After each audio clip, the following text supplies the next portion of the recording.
Tuhan padamu ku percaya, ku angkat tangan, ku berserah, ku menaruh imanku kepadamu. Kau Bapa yang selalu pilih. Shalom Jemaat Apollo Bali yang dikasihi Tuhan. Salam sehat seutuhnya. Salam permulaan baru. Hari ini saya bersyukur bahwa setiap kita dalam penjagaan kasih dan kuasa Tuhan yang luar biasa. Tema hari ini saya ingin berbicara tentang hidup dalam komunitas sejati. Hidup dalam komunitas sejati. Untuk mempermudah saya berbicara, supaya suara saya lebih jelas, ekspresi wajah saya terlihat, saya akan membuka masker saya. Hari ini saya ditemani Pak Ferdinand kembali. Sebelum saya melepaskan masker, ingat selalu hand sanitizer dan masker.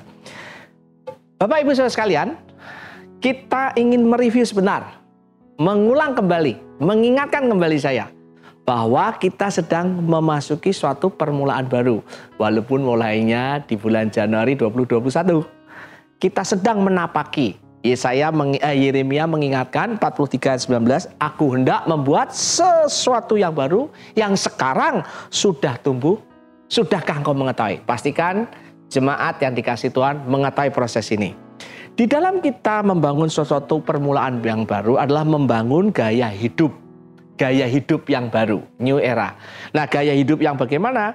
Gaya hidup yang seperti kisah Rasul, khususnya kisah Rasul 2, kisah Rasul 4.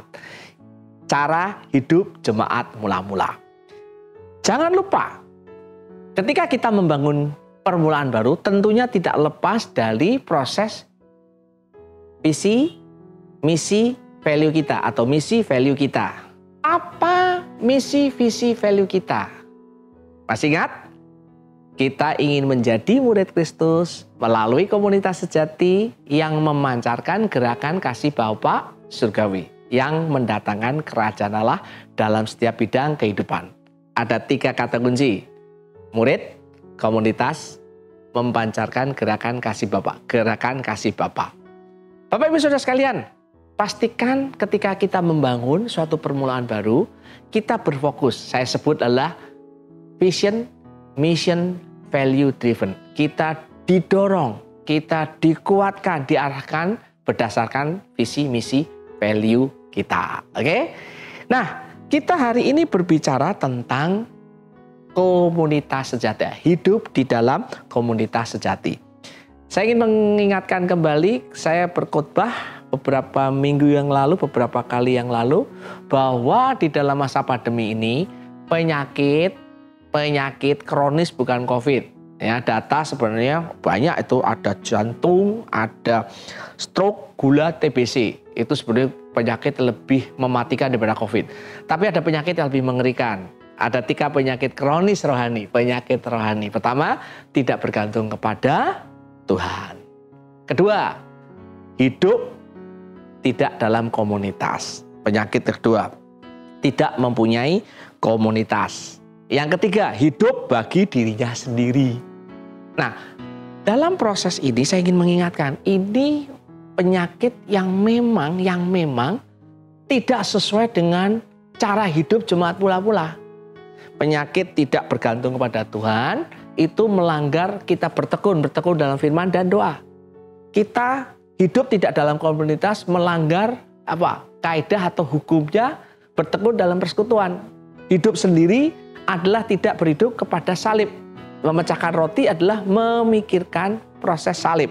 Nah, hari ini kita akan membahas secara khusus tentang komunitas. Saya sudah membahas tentang bagaimana kita bergantung pada Allah, hidup bergantung pada Allah. Ada beberapa pengertian tentang komunitas. Saya membacakan sebentar. Ini di Wikipedia. Saudara bisa lihat di kampus. Google aja. Komunitas adalah sebuah kelompok sosial dari berbagai organisme yang berbagi lingkungan. Umumnya mereka mempunyai ketertarikan dan habitat yang sama. Dalam komunitas manusia, individu di dalamnya dapat memiliki maksud, kepercayaan, sumber daya, prevensi, kebutuhan, risiko, kekebalan, dan sejumlah kondisi lainnya. Nah, ini bahasanya ruwet ya saudara ya. Tapi ini saya ingin membacakan, komunitas itu apa sih? Hidup sama-sama, punya ketertarikan bersama, punya visi misi sama-sama, punya sesuatu yang kita lakukan sama-sama, value sama-sama. Nah, yang saya ingin bahas dengan komunitas ini tidak sekedar manusia saja, tapi komunitas di sini yang dimaksudlah persekutuan. Komunitas yang saya maksudnya persekutuan. Kita bertekun dalam persekutuan. Kisah Rasul mengatakan demikian. Nah, pertanyaannya nanti kita akan melihat mengapa kita hidup di dalam komunitas. Bapak Ibu Saudara sekalian, mengapa kita hidup di dalam komunitas? Yang pertama, Kisah Rasul 2:42 mengatakan kita harus bertekun di dalam persekutuan. Itu komunitas. Cara hidup jemaat mula-mula komunitas. Visi misi Abalov adalah komunitas. Komunitas sejati. Menjadi murid Kristus melalui komunitas sejati. Nah, kita juga melihat ternyata ada komunitas yang sejati dan tidak sejati. Nah, kita akan belajar tentunya komunitas yang sejati. Nah, hidup di dalam komunitas artinya ialah hidup di dalam persekutuan. Supaya nanti kita tidak lari kemana-mana. Jadi kalau saya bicara tentang komunitas lah persekutuan. Hidup di dalam persekutuan. Alkitab mengajarkan di dalam persekutuan atau hidup berkomunitas itu ada dua. Satu, berkomunitas dengan Tuhan Allah. Makanya kita perlu bertekun dalam firman dan doa. Satunya bertekun dengan antar sesama. Khususnya anak-anak Tuhan, orang-orang percaya. Di dalam komunitas kita ini yang saya sebut, yang kita mau bahas komunitas inilah komunitas dengan sesama. Saya akan fokus dengan komunitas dengan sesama. Tentunya dasar membangun komunitas itu tentunya dimulai dengan komunitas dengan Tuhan. Nah, berikutnya. Kalau saya bicara tentang jemaat Abalov di sini, yang disebut komunitas sejati itu apa sih? Saya bisa membagi menjadi dua macam. Yang satu adalah komunitas komsel. Yang satu adalah komunitas pembapaan, orang sebut mentoring atau pemuritan. Lah Pak Beta, bagaimana dengan ibadah raya? Ibadah raya, bagaimana? Sebentar, nanti saya akan kembali ke situ. Nah, ciri-ciri komunitas itu adalah hidup saling. Ibrani 10:24 berkata saling, Kisah Rasul berkata saling. Nah, kalau kita melihat kata-kata hidup saling ini paling sedikit ya 2 orang, ya toh? Makanya kalau kita suruh berdoa kan, engkau berdoa 2 atau 3 orang atau lebih loh. Komunitas tidak bisa sendiri. Kenapa? Penyakit komunitas yang paling berbahaya, adalah hidup sendiri. Saya ulang, hidup sendiri. Kenapa? Hidup sendiri adalah penyakit berbahaya. Ada sesuatu binatang hidup sendiri, namanya lintah, untukku dan untukku. Hidupnya biasanya justru merusak komunitas sekitarnya. Hidupnya sebagai parasit. Nah, karena itu saya ingin mengingatkan pada setiap kita, komunitas itu berbicara tentang 2 atau 3 orang. Tetapi karena kata saling ini penting, makanya menurut saya komunitas saling ini paling banyak 12 orang. Tuhan Yesus memberi contoh muridnya 12 orang. Karena itu saya sebut ibadah raya kita setiap minggu itu sulit disebut komunitas. Karena kita kalau ibadah raya kan lebih dari 50. Ya, lebih dari 30 teman-teman yang di break. Makanya kita perlu komunitas sejati, komsel, kelompok pembapaan, pemuritan, atau mentoring. Ya, jadi komunitas Abalov sebenarnya hanya 2 aja, komsel dan kelompok pembapaan.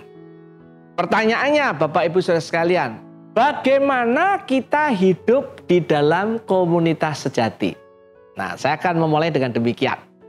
Ingat, komunitas kita di dalam Alkitab memberikan 2 macam. komunitas kepada Allah, persekutuan kepada Allah, dan persekutuan di antara sesama manusia. Dimulai dengan anak-anak Tuhan. Jadi kalau kita ingin membangun komunitas sejati, harus bermuara kepada Allah. Artinya apa? Dimulai dengan persekutuan saya dengan Tuhan dulu. Agak sulit kalau Bapak Ibu ingin membangun komunitas sejati, tidak bertemu dengan Tuhan dulu. Agak sulit.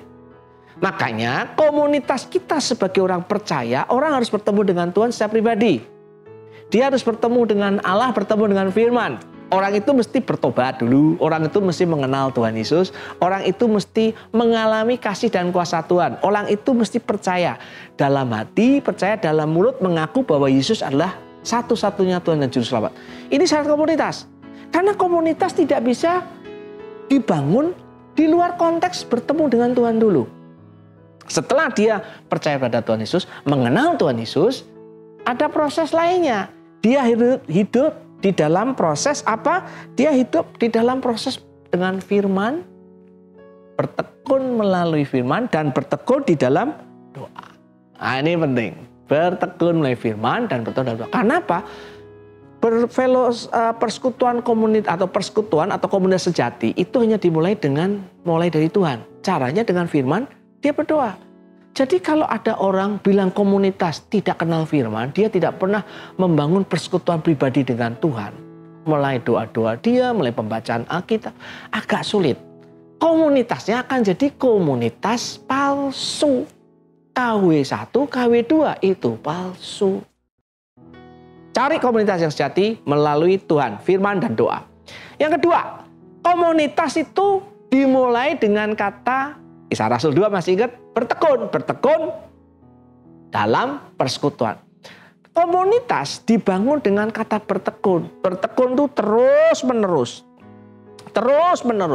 Artinya apa? Ketika kita terus menerus, kita tidak capek. Kita tidak putus asa.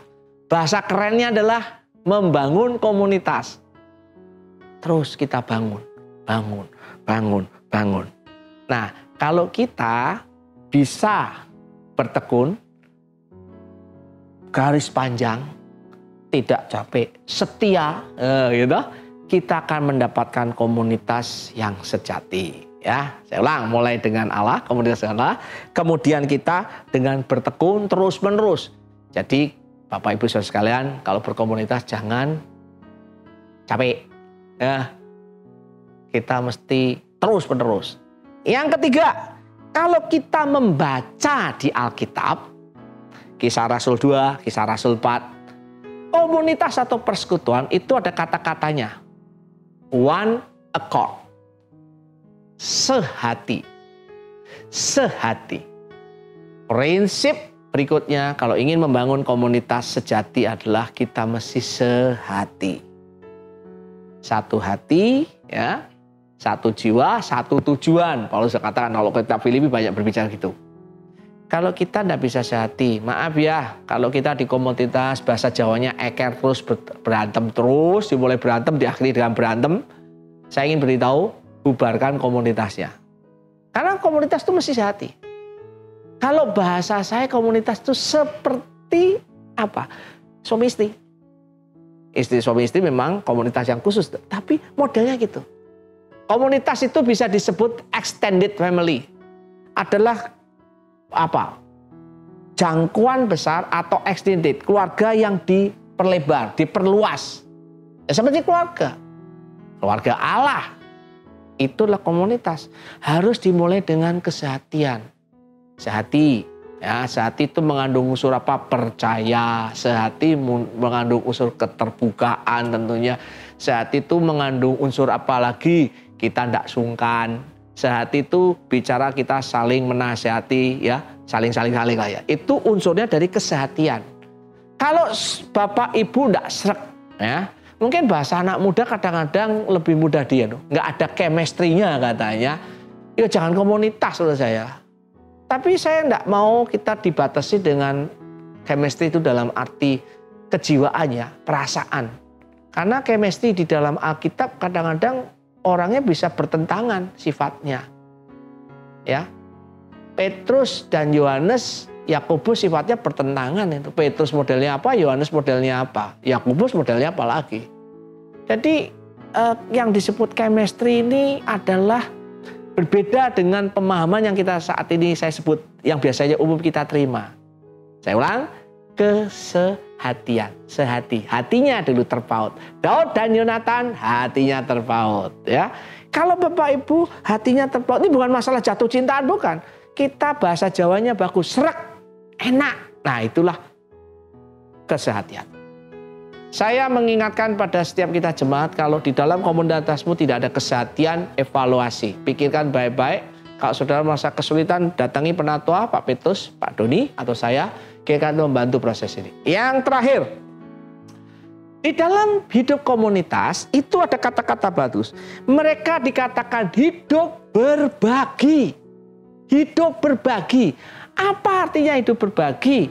Di situ memang bicara tentang uang, tentang harta. Tapi saya lihat keseluruhan Kisah Rasul 2 dan 4, hidup berbagi berbicara tentang apa? Berbagi tentang firman. Komunitas itu harus didasarkan berbagi tentang firman. Pengalaman firman. Kita ngalami firman apa? Kalau komunitas hanya berbagi informasi di luar firman, bisa berbahaya. Bosen nanti. Kalau kita mengalami Tuhan, mengalami kasih Tuhan, mengalami bagaimana kita menceritakan pertolongan Tuhan, mujizat Tuhan, kita akan dibangun di komunitas itu. Firman. Yang kedua, berbagi dalam mana? Doa. Komunitas perlu saling mendoakan. Saya berkomunitas dengan anggota komsel saya memastikan punya waktu untuk mendoakan. Ya, punya waktu. Saya berkomunitas dengan para penatua, punya waktu. Ada orang-orang tertentu saya doakan setiap hari. Saya ulang, setiap hari. Selain istri dan anak-anak saya, Eliana, Besalia, dan Elizabeth, setiap hari kami mendoakan. Kadang-kadang bisa 2-3 kali dalam setiap hari. Makanya kalau hari ini kita belajar tentang keluarga, sebenarnya kita mau melihat keluarga itu sebagai dasar sebuah komunitas. Jadi mari hidup berbagi itu hidup di dalam berbagi dalam doa. Di kelompok mentoring, saya selalu ingatkan, doakan. Bahkan saya mendapat kemarin sharing dari Pak Kasih Kasten yang mengarang buku The Word Needs a Father, Dunia Membutuhkan Bapak. Kalau engkau punya mentor atau menti, kau tidak doakan setiap hari, mungkin perlu koreksi proses mentoring kamu. Saya memutuskan untuk mendoakan setiap hari orang-orang yang saya mentor atau orang-orang yang mementor saya. Waktu, firman, dan doa. Waktu apa lagi? Nah, ini bisa kasih, ya, perhatian kita, ya. Karena di situ kan dikatakan berbagi uang, ya, waktu, usaha. Ya maaf ya, saya membahas tentang waktu ya. Kalau ada orang berkata dia komsel, nggak punya waktu, ya, di Abalov sudah diingatkan, kalau saudara komsel minimal lah sebulan 2 kali. Tapi kalau saudara nggak punya waktu, saya pikir saudara sedang tidak berkomunitas. Saudara mungkin ingin berkomunitas, tapi belum berkomunitas. Cita-citanya berharap berkomunitas. Permulaan baru adalah hidup di dalam komunitas. Kisah Rasul 2, jemaat mula-mula adalah hidup berkomunitas. Saya memastikan kalau saudara hari ini mengalami penyakit kronis, hidup tidak punya komunitas, saudara dalam kondisi berbahaya. Sebagai penantua, sebagai pemimpin saudara, saya mesti mengingatkan jemaat Apel Bali. Hati-hati hidup. Pak Beta ngancam ya? Pak Beta untuk enggak lah, ngapain? Saya juga tidak kenal pribadi saudara, secara pribadi kan belum tentu saya kenal saudara, ya. Tapi saya mesti mengungkapkan di firman Allah. Kalau engkau tidak punya waktu dengan mentormu atau mentimu, main-main. Kan kita ini kan gampang semua bisa diukur ya. Komsel sebulan 2 kali, mentoring sebulan 2 kali. Nanti saya akan berbicara lebih detail dengan proses ini. Banyak orang berkata kepada saya hidup di dalam komunitas sejati. It's good, bagus, luar biasa, dahsyat. Tapi mari kita cek, apakah betul engkau hidup di dalam komunitas sejati itu? Apakah engkau betul dengan teman-teman, dengan jemaat, dengan rekan-rekan, dengan sahabat, dengan keluarga, hidup di dalam komunitas sejati? Setelah ini ada beberapa pertanyaan, diskusikan. Mungkin dengan keluarga atau dengan komunitas sel. Saya berharap ini membantu sebuah proses bagaimana kita hidup di dalam komunitas sejati. Mari kita berdoa. Tuhan Yesus, kami bersyukur untuk firman yang singkat ini. Izinkan kami berdiskusi untuk membahas lebih detail tentang hidup kami di dalam komunitas. Kami diingatkan melalui jemaat mula-mula, Kisah Rasul 2, Kisah Rasul 4. Kami diingatkan melalui visi misi, kami diingatkan dengan kejadian sehari-hari ini ketika masa pandemi. Kami diingatkan betapa pentingnya komunitas. Karena itu anakmu berdoa, kiranya Tuhan memberi kasih karunia untuk kami hidup dalam komunitas. Bukan kami mau atau tidak mau, tapi kami bisa hidup, menghidupi.